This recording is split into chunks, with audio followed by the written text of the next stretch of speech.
अस्सलाम वालेकुम, welcome to my YouTube channel. आज का हमारा टॉपिक है multiplication of matrices. Multiplication of matrices जैसे हम लोगों ने एडिशन में ऑर्डर चेक किया था, इसी तरह मल्टीप्लिकेशन में भी चेक करेंगे। Two matrices A and B are conformable for multiplication giving product A B if the number of columns of A is equal to the number of rows of B. यानी कि अगर आपके पास दो matrices हैं ए and B और उनको आपने multiply करवाना है, तो सबसे पहले हमने ये चेक करना है कि वो कन्फर्मेबल हैं या नहीं हैं। तो कन्फर्मेबल में क्या चीज़ चेक की जाती है कि जो पहला मैट्रिक्स है उसके नंबर ऑफ़ कॉलम और जो दूसरा मैट्रिक्स है उसके नंबर ऑफ़ रोज़, अगर तो वो इक्वल होंगे तो आपका जो है वो मल्टीप्लिकेशन के लिए कन्फर्मेबल होगा, यानी हम उन्हें मल्टीप्लाई करवा सकेंगे।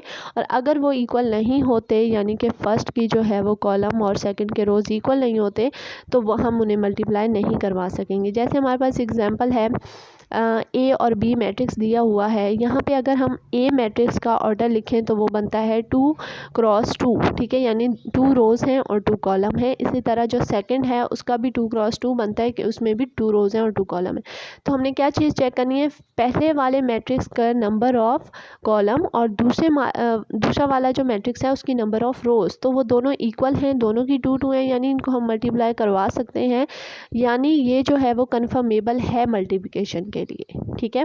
इसी तरीके से हमारे पास सेकंड एग्जांपल दी हुई है, उसमें भी हम पहले कन्फर्मेबल चेक करेंगे कि है या नहीं। तो उसमें जो उसका जो अगर हम ऑर्डर लिखते हैं तो वो 2 मल्टीप्लाई बाय 2, यानी कि उसमें जो है वो हमारे पास 2 रोज़ हैं 2 कॉलम है। और सेकंड वाला जो सी है उसका जो है वो 2 मल्टीप्लाई बाय 1, 2 रोज़ हैं उसमें और 1 कॉलम है। तो पहले के जो है वो कॉलम और दूसरे के रोज़ इक्वल हैं, यानी ये भी कन्फर्मेबल हैं मल्टीप्लिकेशन के लिए, यानी कि इनको हम मल्टीप्लाई करवा सकते हैं। तो काइंडली जो भी क्वेश्चन एग्ज़ाम में आता है तो पहले मल्टीप्लाई अगर उसको करना हो तो पहले आप चेक करेंगे वो कन्फर्मेबल है भी या नहीं, ठीक है। इसी तरह एग्जांपल लेते हैं, यहाँ पे हमारे पास ए और बी दो मैट्रिसेस दिए हुए हैं, ठीक है। सबसे पहले हम उसे चेक करेंगे वो कन्फर्मेबल है या नहीं। तो 2 रोज़ हैं 2 कॉलम है फर्स्ट मैट्रिक्स में, ठीक है।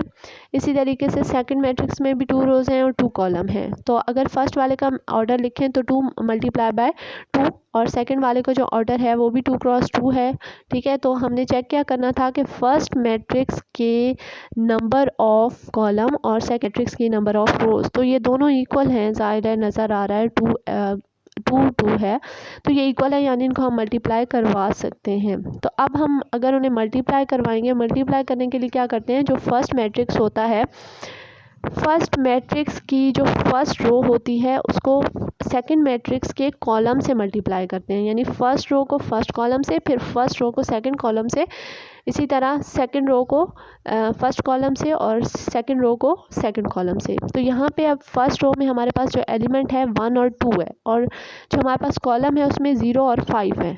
यहाँ पे हम लोगों ने जो है वो फर्स्ट एलिमेंट जो फर्स्ट रो का है वो 1 है, 1 को 0 से मल्टीप्लाई कराएंगे, 2 को 5 से, तो 1 मल्टीप्लाई बाय 0, दरमियान में हमेशा जो साइन लगता है वो प्लस का लगता है, ठीक है। इसी तरह 2 मल्टीप्लाई बाय 5, ठीक है। और 1 मल्टीप्लाई बाय 4, फिर मतलब फर्स्ट रो और सेकंड कॉलम, 1 मल्टीप्लाई बाय 4 और 2 मल्टीप्लाई बाय 3, ठीक है। फिर सेकंड जो रो है, ठीक है, तो यहाँ पे 1 को मल्टीप्लाई करेंगे 0 से तो 0, 2 को 5 से मल्टीप्लाई करेंगे तो 10, ठीक है। इसी तरह 3 मल्टीप्लाई बाय 0, 4 मल्टीप्लाई बाय 5 20, ठीक है। तो ये हमारे पास आंसर कैलकुलेट हो जाएगा। इसी तरह सेकंड एग्जांपल हम लेते हैं। सेकंड एग्जांपल में भी जो हमारे पास मैट्रिक्स है बी और सी है, तो बी का जो है वो ऑर्डर हम देखें तो इसमें जो है वो 2 कॉलम्स हैं और 2 रोज़ हैं, तो मैंने कॉलम ही लिखे हैं जस्ट, और इसमें जो है वो हमारे पास 2 रोज़ हैं। तो जो हमारे पास कन्फर्मेबल की कंडीशन थी वो सेटिस्फाई करती है, यानी कन्फर्मेबल है। मल्टीप्लाई कैसे करें, फर्स्ट रो को फर्स्ट कॉलम, इसमें है ही सिर्फ सेकंड का एक ही कॉलम है, सेकंड मैट्रिक्स का एक ही कॉलम है, तो फर्स्ट रो को पहले जो हमारे पास है सेकंड मैट्रिक्स के कॉलम से मल्टीप्लाई करेंगे। इसी तरह सेकंड रो को जो है वो सेकंड मैट्रिक्स के कॉलम से मल्टीप्लाई करेंगे।